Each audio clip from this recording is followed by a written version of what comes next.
नमस्कार, अंतरिक्ष technical academy Balaghat में आपका स्वागत है।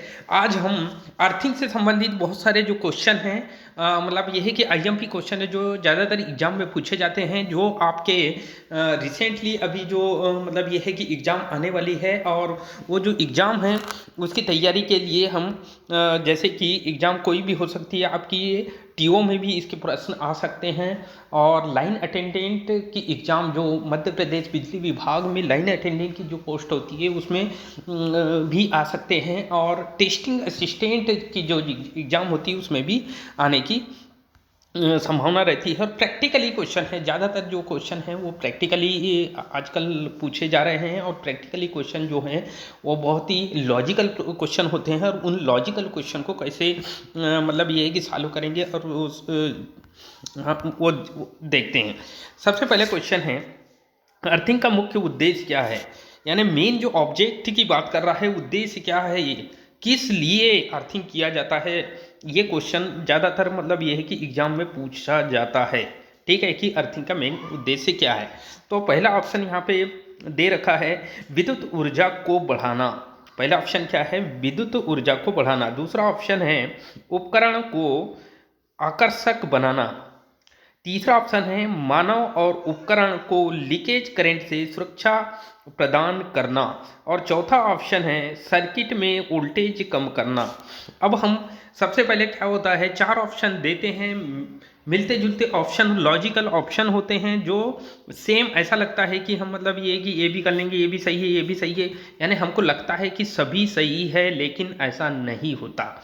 ये आजकल पैटर्न चल रहा है कि लॉजिकल क्वेश्चनों का पैटर्न चल रहा है, और वो घुमा फिरा के जो क्वेश्चन पूछे जाते हैं, और उस क्वेश्चन में हम ज़्यादातर जो बच्चे हैं वो फंस जाते हैं।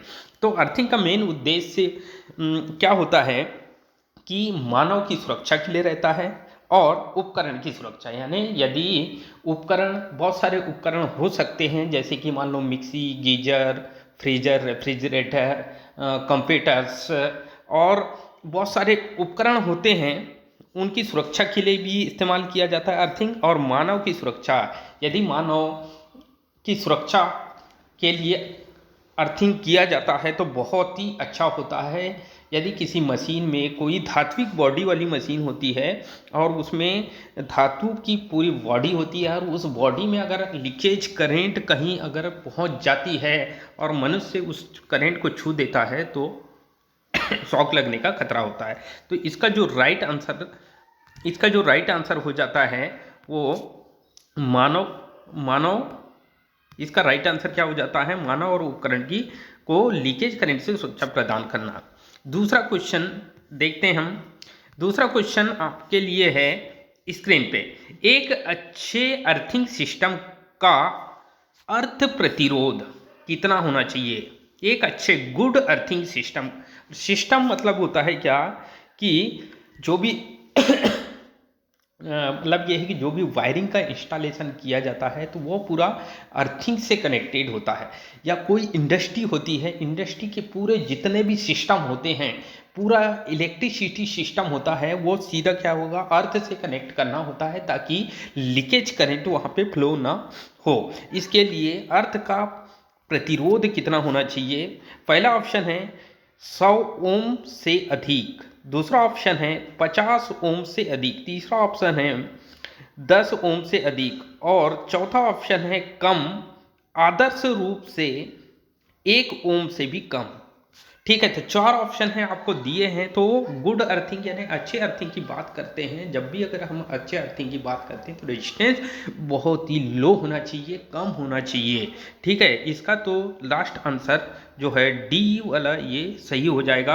आदर्श रूप से 1 ओम से भी कम अगर हो जाता है तो बहुत ही ज़्यादा बेटर होता है, और वो बहुत अच्छे से मनुष्य और जितने भी डिवाइसेस लगी हुई रहती है, पूरा सिस्टम लगा हुआ रहता है, उसको प्रोटेक्शन देने का काम करता है। फिर नेक्स्ट देखते हैं अपन। नेक्स्ट क्वेश्चन है, घरेलू वायरिंग के लिए अर्थ इलेक्ट्रोड का अधिकतम अनुमेय प्रतिरोध कितना होता है। अनुमेय मतलब होता है परमिसिबल, यानी कितना परमिट दिया जाता है अर्थ इलेक्ट्रोड के लिए। बात कर रहा है, घरेलू वायरिंग की बात कर रहा है। किसकी बात कर रहा है? घरेलू वायरिंग। जब भी हम घरेलू वायरिंग की बात करते हैं तो घरेलू वायरिंग में अर्थ इलेक्ट्रोड लगाया जाता है।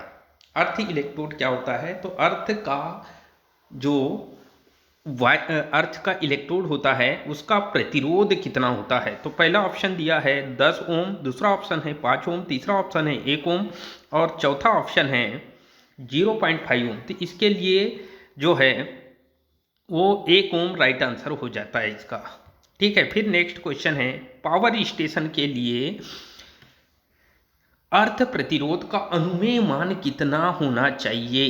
किसकी बात कर रहा है? Power station. और पावर स्टेशन किसको बोलते हैं? तो पावर स्टेशन ऐसा स्टेशन होता है जहाँ पे जनरेटर हो, ट्रांसफार्मर होते हैं, मोटर्स होते हैं। तो ये क्या कहलाता है? पावर स्टेशन कहलाता है। ठीक है, जहाँ पे जनरेटर भी होते हैं, ट्रांसफार्मर भी होते हैं और मोटर भी होते हैं। तो ये जो हैं इतने डिवाइसेस अगर लगे होते हैं तो पावर स्टेशन और इनकी सुरक्षा के लिए अर्थ का प्रतिरोध कितना होना चाहिए। तो जब भी अगर पावर की बात करता है, पावरफुल डिवाइस की बात करता है, ठीक है, तो उसे पावर स्टेशन के अंदर हम रखते हैं। इसका पहला ऑप्शन है 0.5 ओम। ठीक है, दूसरा जो ऑप्शन है 1 ओम। दूसरा ऑप्शन क्या है? 1 ओम। तीसरा ऑप्शन क्या है? 5 ओम। चौथा ऑप्शन क्या है? 8 ओम। तो इसका जो राइट आंसर हो जाता है वो कितना होना चाहिए? 0.5 ओम इसका राइट आंसर हो जाएगा। 0.5 ओम यदि पावर स्टेशन का प्रतिरोध आप रखते हैं तो बहुत ही अच्छे से सुरक्षा प्रदान कर सकेगा। ठीक है, फिर उसके बाद हम देखते हैं नेक्स्ट क्वेश्चन। अर्थिंग में प्रयुक्त होने वाला सबसे सामान्य पदार्थ, अर्थिंग में यूज होने वाला, अर्थिंग में प्रयुक्त मतलब होता है उपयोग होने वाला सबसे सामान्य मटेरियल या पदार्थ कौन सा है। तो पहला ऑप्शन है एल्यूमिनियम, दूसरा ऑप्शन है कॉपर और गैल्वेनाइज आयरन, तीसरा ऑप्शन है प्लास्टिक और चौथा ऑप्शन है स्टेनलेस स्टील। तो ज़्यादातर आप देखे होंगे तो अर्थिंग जब हम करते हैं, जो भी अर्थिंग करते हैं तो उसमें कौन कौन से मटेरियल का यूज करते हैं। तो हम अर्थिंग करते समय कॉपर और गैल्वेनाइज आयरन का ही उपयोग करेंगे। ये इसका राइट आंसर हो जाएगा। B is the right answer. फिर नेक्स्ट क्वेश्चन देखते हैं अपन। निम्नलिखित में से कौन सा अर्थिंग का प्रकार नहीं है। ठीक है, अर्थिंग का प्रकार कौन सा नहीं है, ये बहुत अच्छे से समझना है क्वेश्चन। अर्थिंग का प्रकार नहीं है, इनमें से कौन सी अर्थिंग का प्रकार नहीं है। तो पहला ऑप्शन है प्लेट अर्थिंग, दूसरा ऑप्शन है रॉड अर्थिंग, तीसरा ऑप्शन है कॉइल अर्थिंग, चौथा ऑप्शन है पाइप अर्थिंग। तो यहाँ पे जो है कॉइल अर्थिंग का प्रकार नहीं है। ठीक है, कॉइल टाइप की कोई अर्थिंग नहीं होती। प्लेट अर्थिंग भी होती है, रॉड अर्थिंग भी होती है, पाइप अर्थिंग भी होती है, लेकिन कॉइल अर्थिंग नहीं होती। ये चीज़ आपको याद रखना है। फिर नेक्स्ट क्वेश्चन देखते हैं हम। पाइप अर्थिंग में पाइप का व्यास आमतौर पर कितना होता है। जब भी आप पाइप अर्थिंग करते हैं तो पाइप का जो व्यास होता है, व्यास मतलब होता है उसका डायमीटर या उसके अंदर का एरिया को ही हम क्या बोलेंगे? व्यास या डायमीटर बोलेंगे। तो इसका व्यास पाइप अर्थिंग की जब बात करता है तो पाइप अर्थिंग में अर्थिंग का व्यास कितना होता है। तो पहला ऑप्शन है 12.5 mm, दूसरा ऑप्शन है 25 mm, तीसरा ऑप्शन है 38 mm, चौथा ऑप्शन है 50 mm।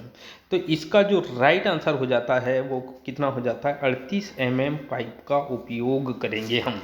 कितने mm? 38 mm पाइप का हम अर्थिंग में यूज करेंगे। फिर नेक्स्ट क्वेश्चन देखते हैं। प्लेट अर्थिंग में अर्थ इलेक्ट्रोड प्लेट को जमीन से कितनी गहराई पर दबाया जाता है। कौन सी अर्थिंग की बात कर रहा है? प्लेट अर्थिंग में अर्थ जो इलेक्ट्रोड है, अर्थ इलेक्ट्रोड मतलब प्लेट, जो भी प्लेट होती है, ठीक है, उसको जमीन के कितने गहराई पर दबाना चाहिए ताकि रेजिस्टेंस बहुत ही कम हो जाए।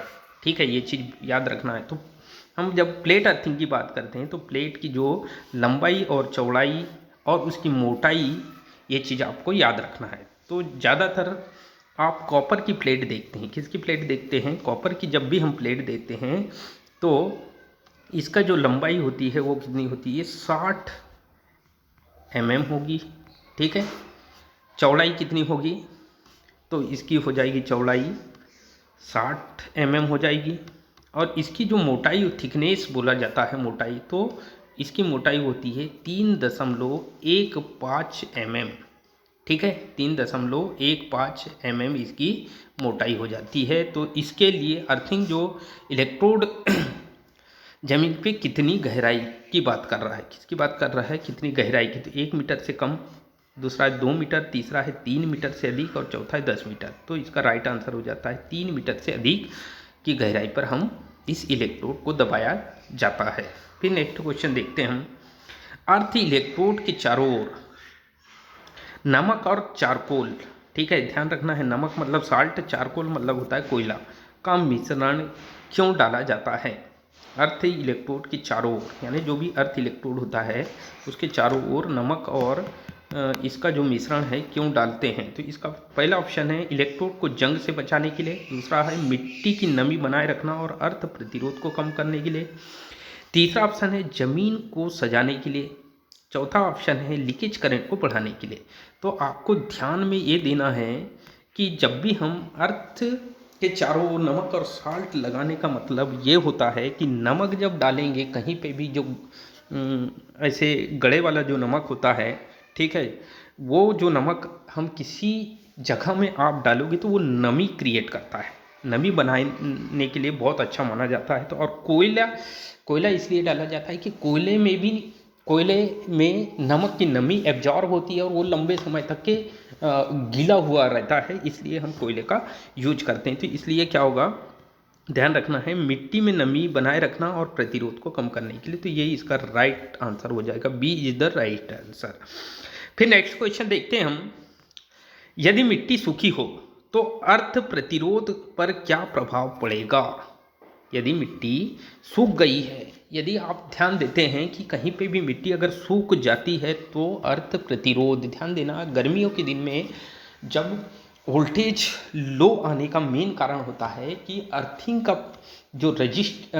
रेजिस्टेंस बढ़ गया है और जो प्रतिरोध बढ़ जाने की वजह से क्या होगा कि वो प्रॉपर बैलेंसिंग नहीं करता, वोल्टेज को रिड्यूस करने का काम करता है, वोल्टेज घटाने का काम करता है, क्योंकि वोल्टेज को मतलब ये कि स्टेबलाइज करने का काम जो करता है अर्थिंग, इसलिए तो लगाते हैं ट्रांसफार्मर में, ठीक है, ताकि वोल्टेज को स्थिर रखे वो।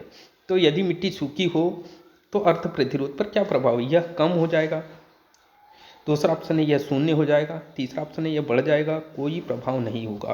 तो सूखी होगी तो अर्थिंग प्रतिरोध का मान बढ़ जाएगा और अर्थिंग प्रतिरोध का मान बढ़ जाएगा तो ट्रांसफार्मर जो है अनबैलेंस हो जाएगा, ट्रांसफार्मर अनबैलेंस कंडीशन में आ जाएगा तो क्या होगा, वोल्टेज ड्रॉप बहुत ज़्यादा करेगा और वोल्टेज लगातार गिरने लगेगा, इसलिए वोल्टेज घट जाता है, ठीक है। इसलिए याद रखना है कि अर्थिंग का रेजिस्टेंस कम ही रखें तो ज़्यादा बेटर है। एक अर्थ फॉल्ट की स्थिति में, ध्यान देना है, बहुत ही मज़ेदार क्वेश्चन है। एक अर्थ फॉल्ट की स्थिति में फॉल्ट करंट किस रास्ते से प्रवाहित होता है, किसकी बात कर रहा है, एक अर्थ फॉल्ट की स्थिति में बात कर रहा है। जब भी अगर कोई अर्थ फॉल्ट होता है या कोई मशीन से या कोई फैन से या कोई गीजर से या कूलर से अगर मान लो अर्थ वायर फेस से कनेक्ट हो जाता है, उसी को फॉल्ट कहा जाता है, यानी फेस जो है वो अर्थ से कनेक्टेड हो जाता है तो फॉल्ट करंट किस रास्ते से प्रभावित होती है, केवल न्यूट्रल से, लोड के माध्यम से, अर्थ तार के माध्यम से जमीन में जाएगी। कहाँ जाएगी,